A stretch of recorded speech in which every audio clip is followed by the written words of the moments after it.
Ask Me Anything, fat loss, labs, and training for men over 50. Your last blood panel came back worse than the one before it, and you still don't know what to fix first. Welcome back to Driven for Health. I'm Coach Brian Piranha. This is episode 127.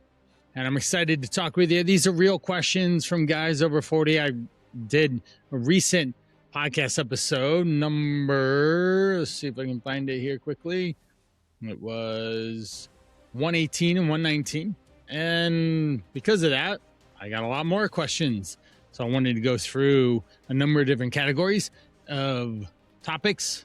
First one being nutrition and training, blood work, stress in daily life, and then getting stronger as you age. And these were a number of different questions that I get. Wanted to answer them specifically just for you. Nutrition. The breakfast that runs your whole day or ruins it. Question was, what should I eat for breakfast to stop snacking in the afternoon? Your morning really sets the tone for your hunger and the next couple of hours that are coming up. A granola bar and a coffee or an energy drink will unfortunately leave you raiding the candy tray by 3 o'clock. You got to start your first meal off with protein, of course. It could be 3 or 4 eggs. It could be a scoop of protein, maybe 2, and a piece of fruit. That combination is perfect. And definitely add some vegetables or a piece of fruit with the eggs. Aim for 30 to at least 40 grams of protein in that serving. Now, when I coach guys to stop grabbing a granola bar on their way to work, then they end up searching through the break room for donuts later on. And we end up swapping on-the-go breakfast for an egg, turkey, sausage wrap. And that's helped out a lot for certain guys. Now, let's stop that afternoon crash. I do have a 5 high-protein breakfast meal guide. If you are interested in that, just comment breakfast, and I'll be able to send it right over to you. Why clean eating leaves you starving? I like to eat pretty clean, but I'm starving by night. What's wrong? That was the question. Here's the answer. Well, you can eat chicken, you can skip the junk, and you still have a clear path to the pantry at night. Now, protein holds you over and keeps you full through a day, but just protein alone, you don't have more substance in your stomach to be able to stay full long enough. You need fiber. So protein first, fiber second. The simple question, where's the protein? Where's the fiber? Simple things to do. Now, I coach guys eating chicken and rice all day long, but they're hungry 2 hours later. We need the vegetables in the mix. I think of Ryan right now. He just constantly keeps coming back with chicken rice. Bro, where are your veggies at? Okay, let's put multiple cups there, and then you'll actually feel full for another 3 hours longer than that. And that's really important. Then you'll stop running to the pantry by 9 o'clock. Now, if you want to understand the easy plate setup that I have for my meals on the go and how to design them, then just comment what food should I eat, and I can send over a meal planning guide to help you figure that out for yourself. And it's a simple thing that I do with my guys all the time. The drinks are hiding your results. The question was, why won't the scale move when I'm eating so well? You can fix every meal and still plateau. The problem lies in the glass next to your plate. Think of it. A large sweet coffee could be 40 grams of sugar. 2 beers at night, add 300 calories to the mix. None of it fills you up. I've constantly coaching guys that are eating well and training hard, but the scale is just not moving. It's like frozen in time for 2 months. Now we track the food, but then we start paying attention to what is actually in the drinks that they're having, those liquid calories. When we track it up, sometimes calculating, they're shocked by the amount of calories that it ends up adding to their plate. As soon as we can cut out some of these high calorie sugars and stuff, then it ends up making it really easy and simple for us to be able to be successful here. And that's super duper important. How to eat at a buffet and win. How do I survive a conference buffet without gaining weight all week? Oh my gosh. I have so many guys that travel and they have to put up with this. They get up in the morning, it's a full go day, and there's the buffets for breakfast, lunch, or the box lunches that come out, the dessert cart that wheels around, and even thinking about we have the what else? The last one I was at, there's the bagel place too. That was all set up there in the beginning. And the guys, they just end up, they lose control before they even grab the plate because they walk in with no plan. The answer is you got to seek out the protein and the vegetables first. All right. Lean protein sources, pile on your plate as much vegetables as possible as you can. Then you could maybe go up for a second serving, or even when you say for the carbs, in a sense, and a little bit, not a lot, but a little bit of that can really help you. And it'll keep your calories lower by default and not overdo it. Even the boxed lunches, ideally grab two of them, eat all the inside of the wrap, but let's skip the cookie, the bag of chips. That's not really going to help you. Let's find the 0 calorie pop or soda, and that'll help hold you over in the middle of the day. And definitely eat both pieces of fruit in the two boxes. That's what I did at the last conference that I was at, and it helped me stay full long enough to get to the next meal without jamming in what a cookie. The size cookie is probably about 200 calories plus 150 calories of chip. So that's what, 250 calories. And if you had double the box, it would end up being a lot. That isn't going to help you. Now, if you're on eating out on the go, I do have an eating on the go guide. If like conferences and travel, just comment on the go and I can send it over. The healthy snack that's plateauing you, it's stalling you out. Question was, I snack on nuts and trail mix. Why am I still gaining weight? Some of the healthiest snacks do the most damage.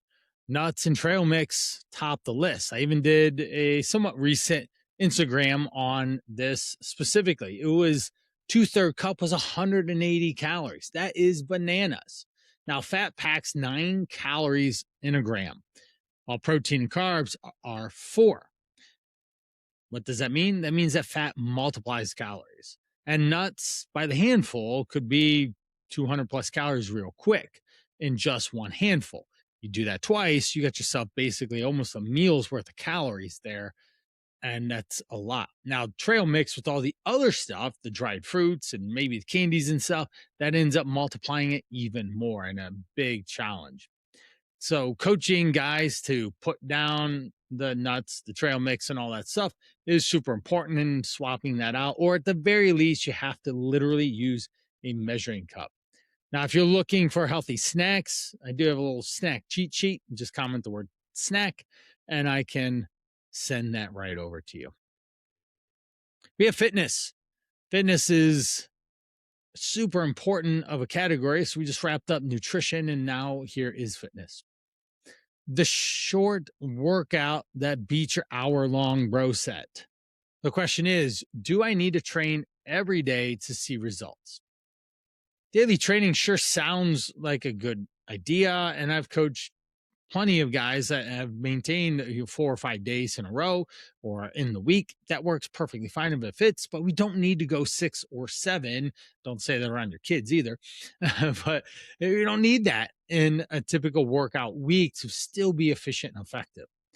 Now, the answer really lies in more days is not the lever that we want to pull. For fat loss specifically, if you're trying to lose weight, you need, say, 3 strength sessions in the week, and then you're going to add the extra time snuck into your day-to-day life around your steps, your activity. And again, anything I've told you about nutrition is find a calorie appropriate meal loaded with protein and vegetables.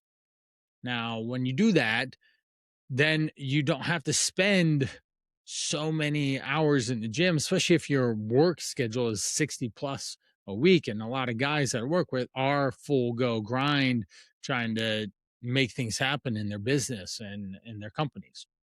When we cut gentlemen down to 3 to 4 days of weights and get that extra calories burned through movement of walking or cardio, then they end up burning a lot more calories overall, which helps them in their fat loss phase. Now, if you're interested, I do have 20 workout session that I can send you over.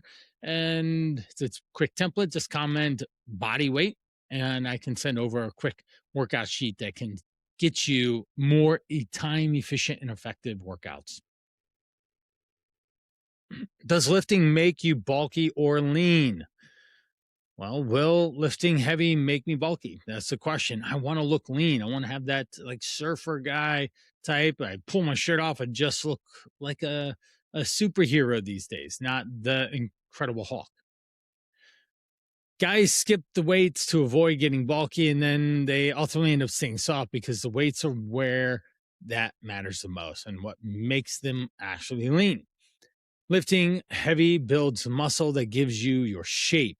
Bulk comes from eating in a big surplus for years on purpose. So we don't need to bulk and then cut. We just need to be in a subtle calorie surplus, 200 calories a day at most, to help give your body enough to build muscle so that you stay lean and build lean muscle that gives you more of that superhero look, that hourglass figure, that V taper that you want to look and feel like. And your abs will start popping out. And maybe not like Tyler Durden and Brad Pitt in Fight Club, but you get the gist. We'll have a much flatter, tight and toned up look for you. Now, if you're interested in getting toned and lean, I do have a lot of different workout routines I can send you over. You just got to reply workout, and I can send over something that would best fit you. The cardio mistake that most guys make. Question was, should I do more cardio or more weights when I'm 40s and 50s? After 40, more cardio can unfortunately work against you, especially if your nutrition isn't dialed in. You can burn off muscle, and that's what keeps you long-term lean. It keeps your metabolism up. Running or cardio, excessive cardio is a catabolic system or process in your body. It's not anabolic. Muscle building is anabolic. So you have to be careful not to overdo cardio to burn off that hard-earned muscle because it just doesn't come back on very quickly.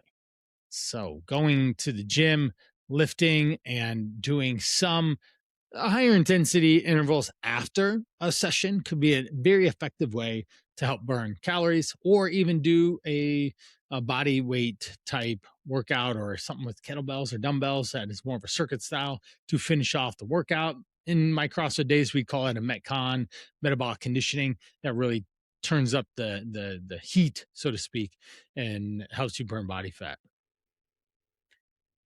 Why you keep getting hurt? Question. I keep tweaking my back when I'm lifting. Is it my age? Well, if you keep tweaking your back every time you start trying to build momentum in the gym, it might not be your age.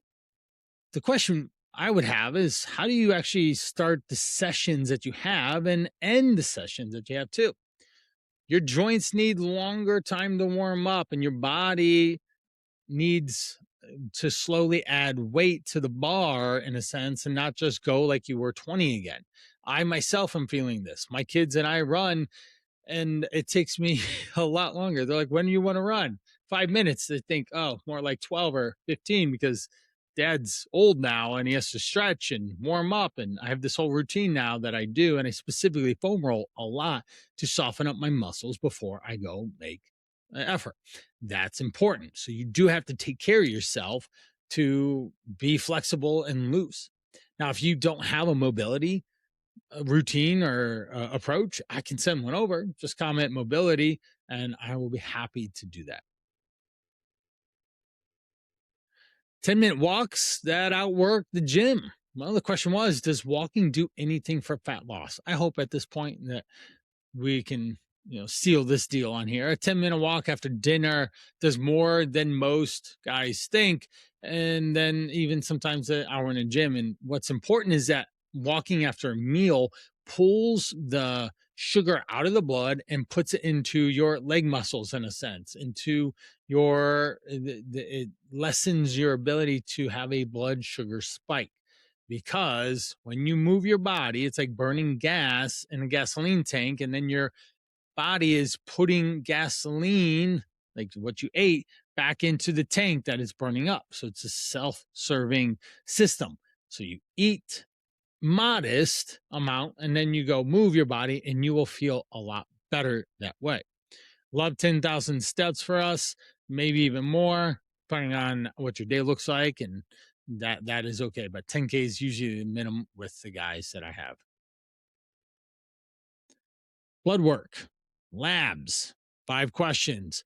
The first thing to fix on a high A1C, we're talking about anything like 5.7 and up puts you in the pre-diabetic weight. 6.2 or more gives you that label of type 2 diabetic nobody wants. And doctor says my A1C is at a 9.2. What should I change first? I'm kind of overwhelmed and panicky almost. Your A1C didn't just pop up there in the last week or 4 months or something. It's been climbing for years. Getting seconds after dinner, grabbing a sweet coffee, putting your hand in the candy jar at work again. These are problems that give you high blood sugar levels, high A1C. And yeah, it's usually associated with weight gain, but also skinny people can be susceptible to type 2 diabetes based upon how much they eat in terms of sugar. So let's start off with liquid calories. We want to make sure we eliminate those as much as possible. Should go to the zero alternative kind, even if it goes from Coke to Coke Zero. I'm a big Coke Zero fan. Have usually one a day or one every other day.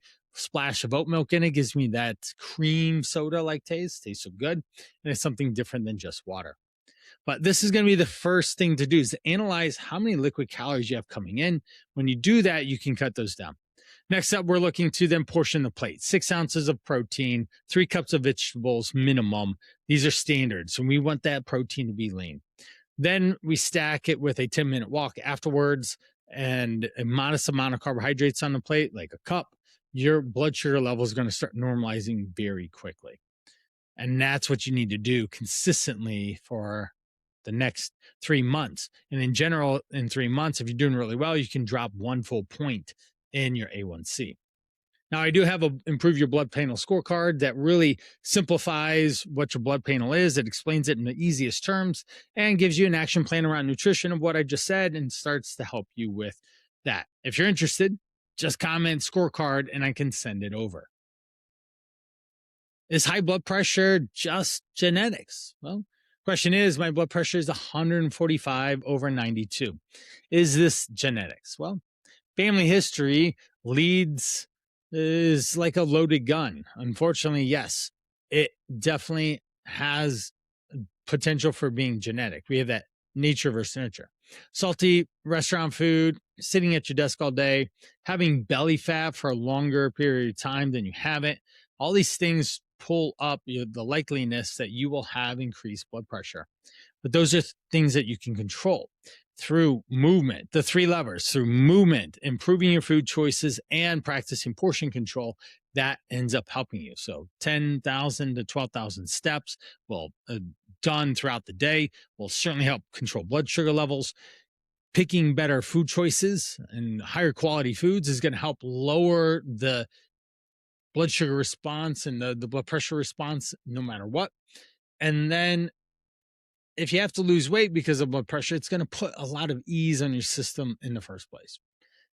Again, I have worked with so many people with blood pressure issues. If you need some help improving your blood panels, blood pressure, cholesterol, diabetes, and such, just comment scorecard. I can send the Improve Your Blood Panel scorecard over. It gives you simple, easy to understand, accessible ways to go about practicing better nutrition and ultimately looking and feeling better. Coming off a GLP-1 without regaining your weight. I've had so many GLP-1s. I actually just did some GLP-1 episodes of 123 was in 121, were most recent episodes on GLP-1. So listen to those. The question is, I lost weight on a GLP-1, but I'm scared to stop. What do I do? A GLP-1 pulls you out of the hole, like a deep hole of being overweight and being really unhealthy. And staying out of the hole comes from building habits that you have to constantly work on every single day. There's no cheat code. It's literally improving behavior patterns over time. The medicine makes you eat less, but it doesn't help you manage habits and behaviors either. I've coached many of men who've lost 40 pounds on one, or 50 or 30 or 20 or whatnot. And the weight comes off. But unfortunately, afterwards, I also have had people that have been telling me in the last 2 years where they used it, had success, but are gaining it back. Now, what do we do here is simple behavior change. I call it the AIM principle. Am I moving in the direction toward healthier goals? All right. Am I either moving in the direction to be healthy or away from it?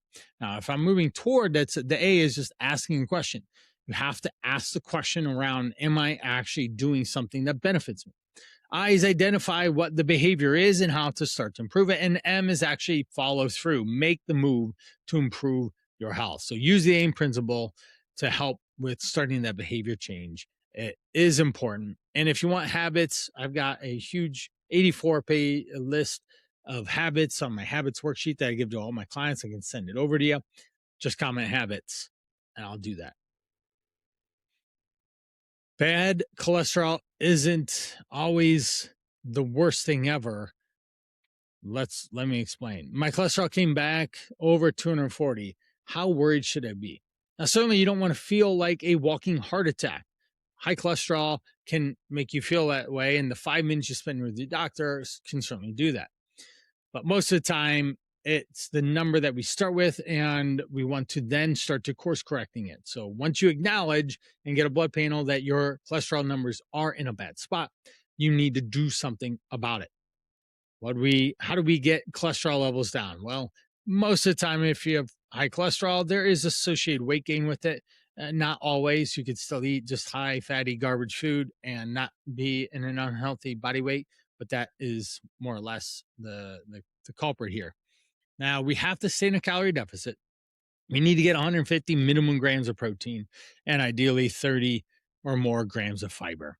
If we cut out the fried foods and saturated fats, then start walking and moving and lifting, then you're going to see your triglycerides are going to be first thing to drop, importantly. And that's especially when you cut out any type of liquid calories and alcohol. Coaching a lot of guys whose triglycerides were waving red flags at like a bad day at the beach. And as soon as we start cutting out 2 nightly beers and on then managing the weekend party getaway like atmosphere, and within 3 months went back to the doctors and found that this were helpful. I do have the Improve Your Blood Panel scorecard, as I've referenced. It helps you get a clear, understandable way to manage your blood sugar levels and your cholesterol levels, and your blood pressure and all this stuff. You can just simply comment scorecard and I'll send it right over. How long until my labs actually move down in the direction I want them to? I just got out of the doctor. My blood panels were awful. Doctor wanted to put me on a bunch of medicine. I refuse. If I start today, how long will it take until my labs improve? Most guys want their panel to improve just in the next 3 to 4 weeks. And that's not, unfortunately, how it goes. Weight and blood pressure will certainly move first and be the things that happen to see readily available in the next 30 days. And the A1C and cholesterol are going to be more of a 3-month to 6-month process to see that. You do need to schedule blood panel tests, ideally 3 months apart, so that you can start to pay attention to this and then start changing your behaviors from there. The podcast, episode 5, and Driven for Health podcast references the nutrition pyramid starts 5 through 11. Starts talking about nutrition and how to do it properly for yourself. So definitely listen there. And that's the place where I'd send you. Now, dealing with stress and lifestyle, does fat and alcohol really stall your fat loss? Question was, does drinking beers all weekend long keep my fat from going down and I have that plateau, or is moderation fine to do? Well, if you're eating clean all week and the scale won't budge and you have a little bit too much fun on the weekends, that could be the whole reason why. It's unfortunate, but true. Alcohol adds a lot of calories that you may or may not count. And then not even necessarily alcohol that's the issue, but even more importantly, the associated calories that come from alcohol. That is the biggest thing. When you have a burger and beers, not the best idea. So you do have to pay attention to those extra calories and how they make you feel and the food choices that you have. If we did a protein, fibers, carbs, I could call vegetables, like for lack of a better example, a chicken salad or a fish salad, and a beer, a reasonable one, not the super tall boy, then you'll probably be okay. And as long as it fits into your day, it won't be detrimental. So that would be the plan I'd have you do. How to recover after after a trip. Now, we're in the summer season right now, and the question was, I come home from my trips heavier every single time. What do I do the day I get back? The trip didn't ruin your week. 3 days after with no plan is going to be the real damage. Oftentimes, I'll ask clients, do you plan to go grocery shopping anytime soon? And they're like, oh, yeah, that's right. We need food in the house. Well, that's step number one. You really need to be able to manage that and keep it in bounds. So please do that. Number two is that we have to get back to normal everyday behaviors. If you do not do that, there will be days of just getting busy with unpacking and getting back in the workflow, working through your emails and such. The third one is do not step on a scale for at least 7 days. It's the long-term bias rule and the get back on it rule. What I call is to get back on it. Now, however many days you're off is about however many days to get back on. With that, if you're gone for 7 days, then give yourself 7 days to get back on and be able to provide yourself a plan of action. Now, if you want a quick reset protocol that I have, I call it the lose 3 pounds in 3 days. I can send it to you. It's the protocol I use for my guys in my men's program, and it works like gangbusters to help at least get the initial kickoff. And it's not 3 pounds of fat, it's just water weight and a little bit of fat, but it really helps to set the tone of what you're going to be able to do and start creating consistency for long term. Why Sunday night turns into a free for all. I do fine all week, then Sunday night I eat everything. Why? Well, you hold it together for the 6 days, and the Sabbath is the day of rest from all things, including in quotations your diet.